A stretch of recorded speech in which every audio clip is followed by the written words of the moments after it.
Bienvenue sur Rebond, le rendez-vous de la prise de parole en public. Prendre la parole, c'est faire passer tes idées, influencer ton auditoire, le faire passer à l'action. C'est aussi le dépassement de soi pour affirmer ton leadership. Mes invités sont entrepreneurs, managers, leaders inspirants. Ils vont te donner leurs liens, leur histoire, leur impact avec la prise de parole. Pour avoir leurs meilleurs conseils, abonne-toi. Tu veux avoir confiance en ta parole pour engager ton public ? Je te propose un accompagnement individualisé et adapté à tes enjeux et objectifs. Avec moi, tu découvriras les secrets de l'art oratoire. Tu pourras les appliquer instantanément au service de ta performance. Ton auditoire deviendra tes alliés et acteurs de tes interventions. Bonjour à tous et à toutes. Aujourd'hui, j'accueille Aline Aubertin, directrice générale de l'ISEP, présidente d'honneur du réseau Femmes Ingénieurs et ingénieure depuis plus de 30 ans. Sa vision se résume en une phrase.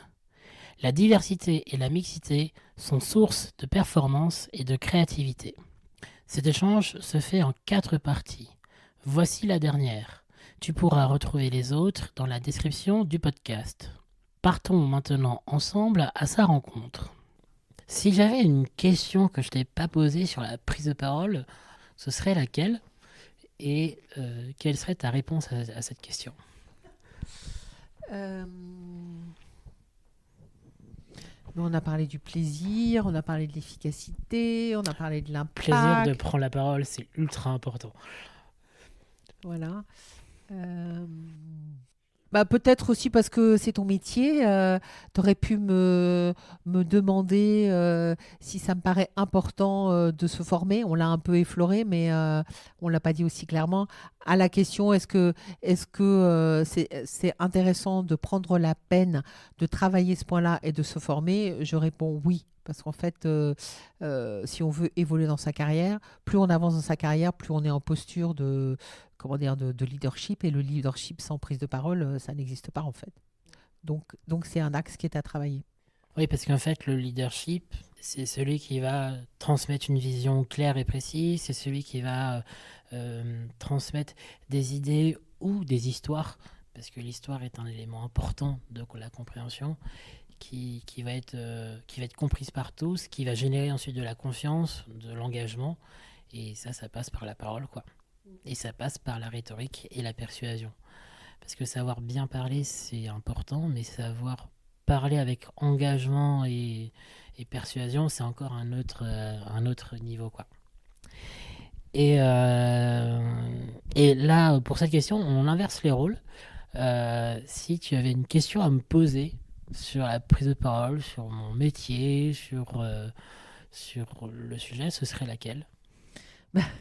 Peut-être retourner une des questions que tu m'as posées. Est-ce que tu as un souvenir d'impact lié à un travail sur la prise de parole ou avec une personne où tu t'es dit mais le avant et après, l'effet est waouh, et quel était cet effet peut-être ? Dernièrement, là, en novembre 2024, j'ai accompagné une femme dirigeante associative qui avait 15 ans d'expérience en tant que directrice d'entreprise en amont.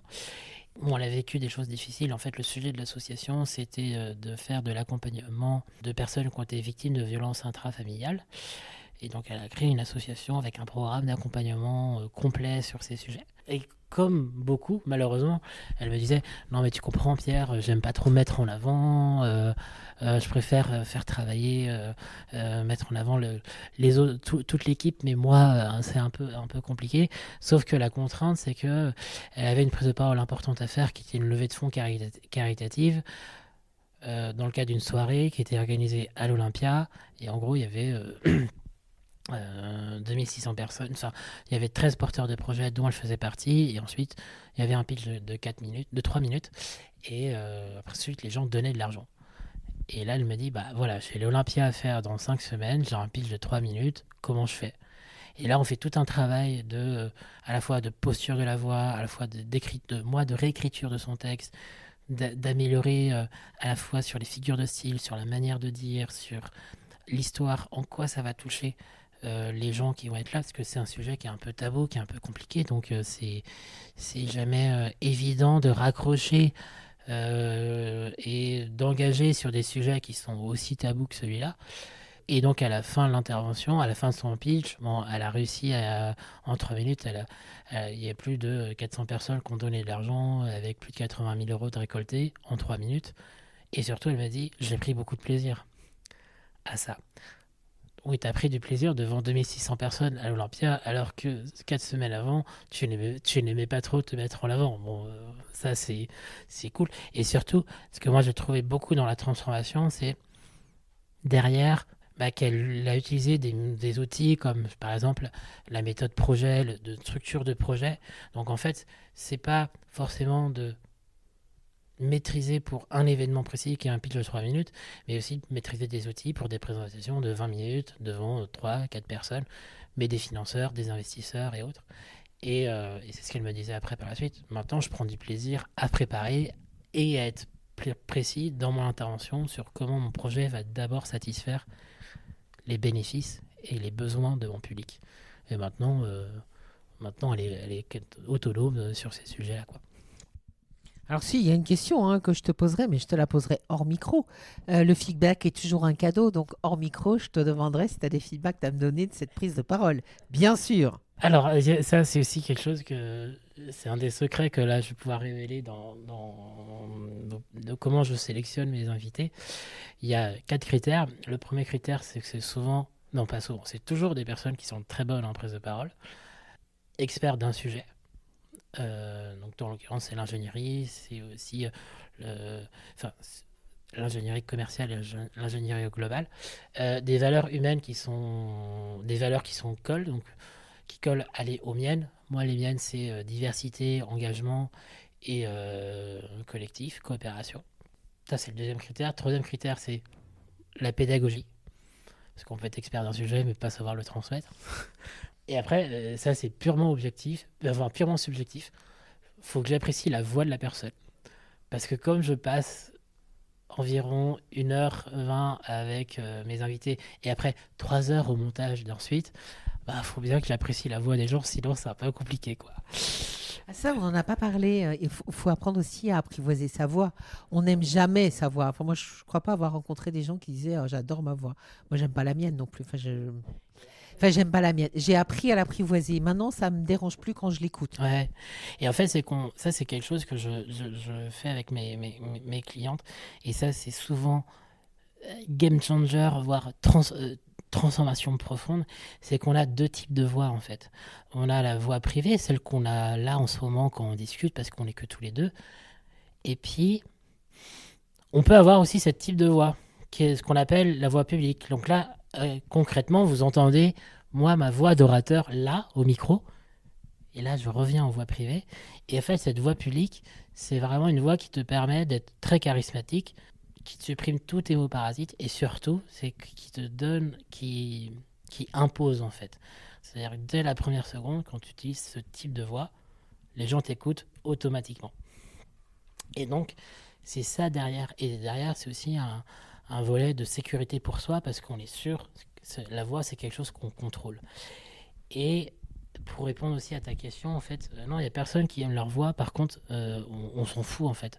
Ce qui compte, c'est est-ce que les gens qui les écoutent aiment la voix qu'on a.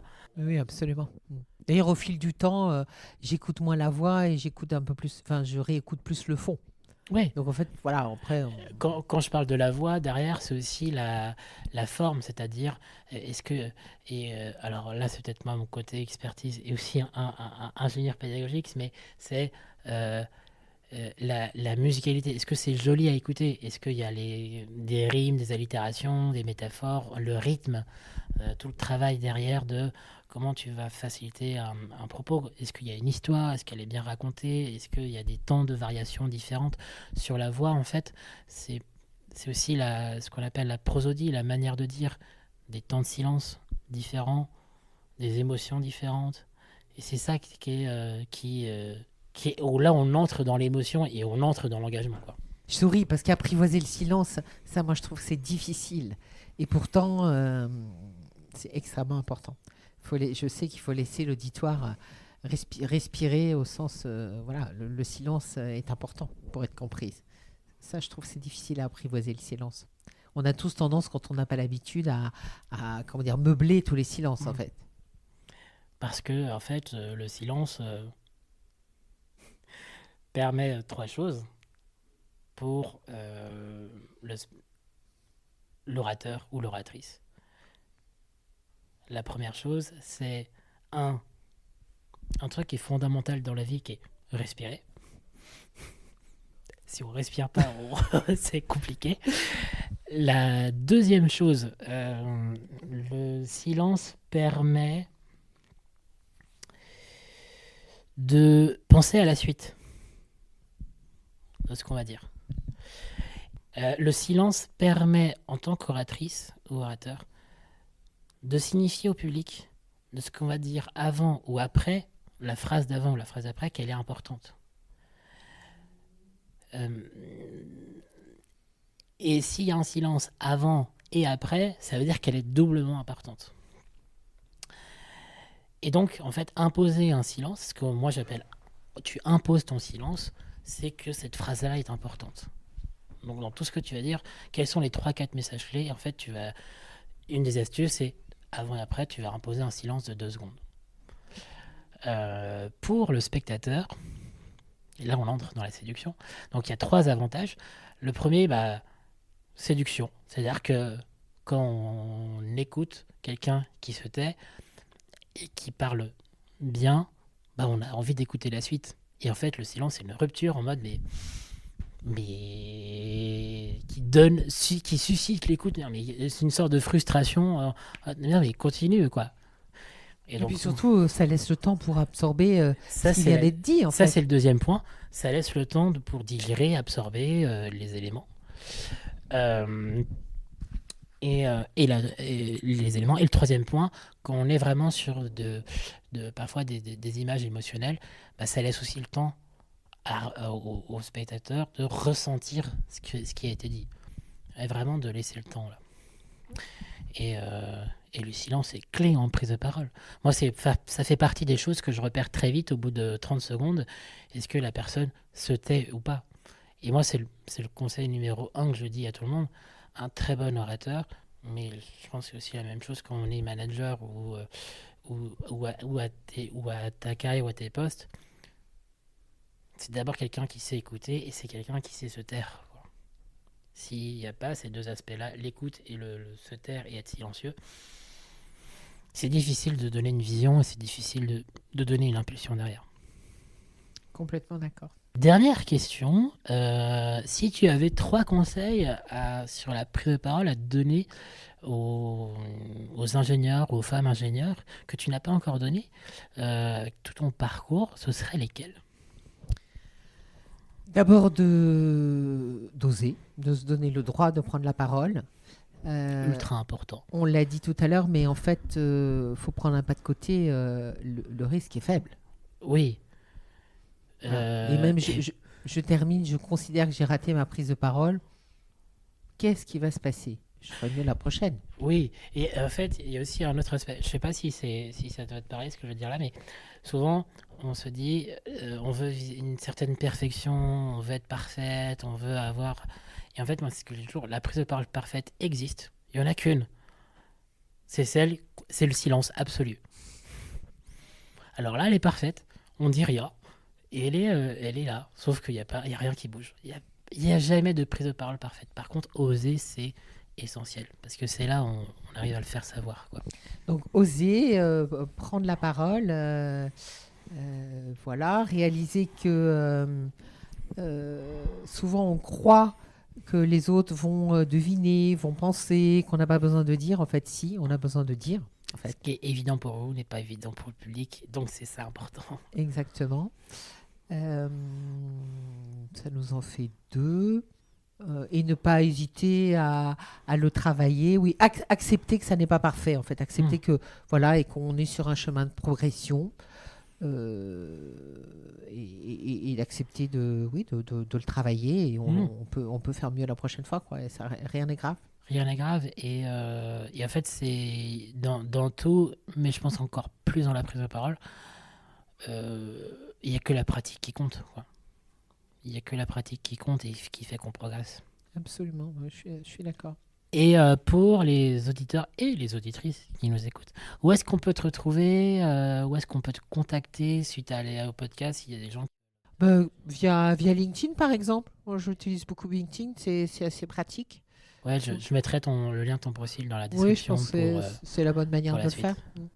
Après, on peut aller sur www.femmesingénieures.org, voilà, pour retrouver le site de l'association. Et puis, si c'est pour quelque chose qui a à voir avec la scolarité à l'ISEP, il y a aussi un site internet, il y a tout un tas de procédés. Mais si c'est quelque chose de plus personnel, ça peut être via LinkedIn. Ok, super. Et ben merci beaucoup. Avec plaisir. À la prochaine. Un grand merci pour ton écoute. Si cet épisode t'a plu, tu peux le partager et mettre 5 étoiles plus un commentaire sur Apple Podcasts ou Spotify. À bientôt pour une nouvelle rencontre.